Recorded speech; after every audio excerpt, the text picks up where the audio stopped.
Hello, everyone. My name is J.C. Basinger. I'm the lead pastor of Hope Community Church. We're a church plant in Queen Creek, Arizona. And it's time for our midweek connection video. Before I get started, I want to encourage you to hit the subscribe button down below. Like this video if you do. Appreciate it.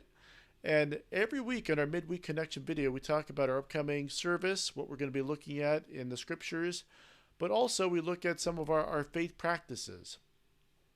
And finally, we look at ways to strengthen our faith. So stick around for the whole video and you can find out more about what we believe and how we can grow in our faith. Well, we are continuing our sermon series, Good News 2021.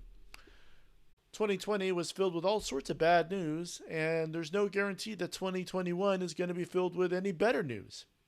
But we do have good news, and that is what we're going to be looking at as we study the Gospel of Mark.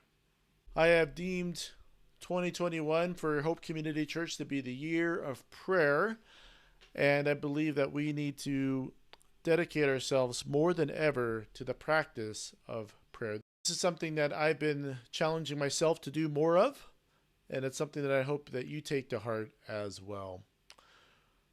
Well, for the month of January, we're going to be praying for the church.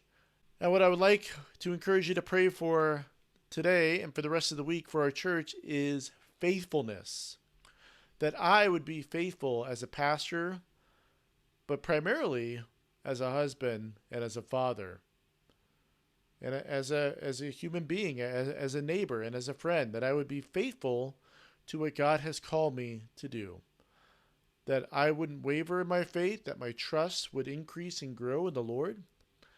And I pray that not only for myself, but for our church, that our church would be faithful to the Lord, that we would be faithful to our ministry, that we would be faithful to our call to be love the Lord our God with our heart, with all our heart, soul, mind, and strength, to love our neighbor as ourselves, to increase in the faith, hope, and love that is offered in the gospel.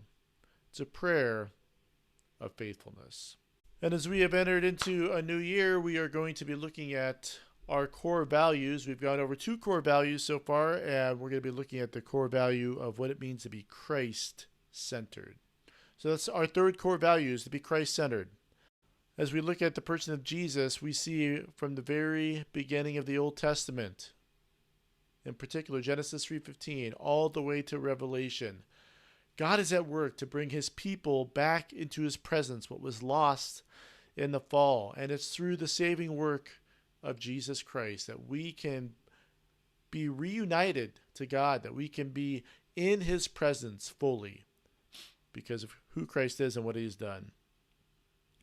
And finally, as we look at Christ, we see the theme of faith, hope, and love, and that is manifested in our lives and in our church. So that's our 3rd core value, is to be Christ-centered, that really scriptures point to Christ and our lives should point also to Christ. And finally, let's have a look at our New City Catechism.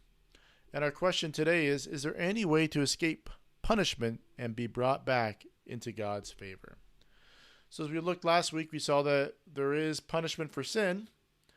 And the question is related to that: what's the cure? How do we get out of that punishment phase? How do we resume a relationship with God? And the answer is, of course, because God is gracious, yes, there is a way. So here's the answer. Yes, to satisfy his justice, God himself, out of mere mercy, reconciles us to himself and delivers us from sin and from the punishment for sin by a Redeemer. That is the good news of the gospel. Our sins drove a wedge between us and God, but the good news of the gospel is that God created a way, that God made it possible for us to be reunited to him. That is the message that we long to share with people that desperately need to hear it. And my deepest hope is for those that are watching this video is that you have that hope. And if you do, that you would share that hope with those that God has placed in your life. Not in a condemning way, not in an angry way, not in an angry way, not in a manipulative way, but because you love the people God has placed in your life. You want to share with them the reason for the hope that you have. And of course, we do this with gentleness and respect. Well, thanks for watching. I hope you have a great rest of the week. And if you're around, we'd love to see you at Hope Community Church on Sunday. We meet at 4:30 at Amadeo Church in Queen Creek. We'd love for you to join us. Thanks so much. Have a great day.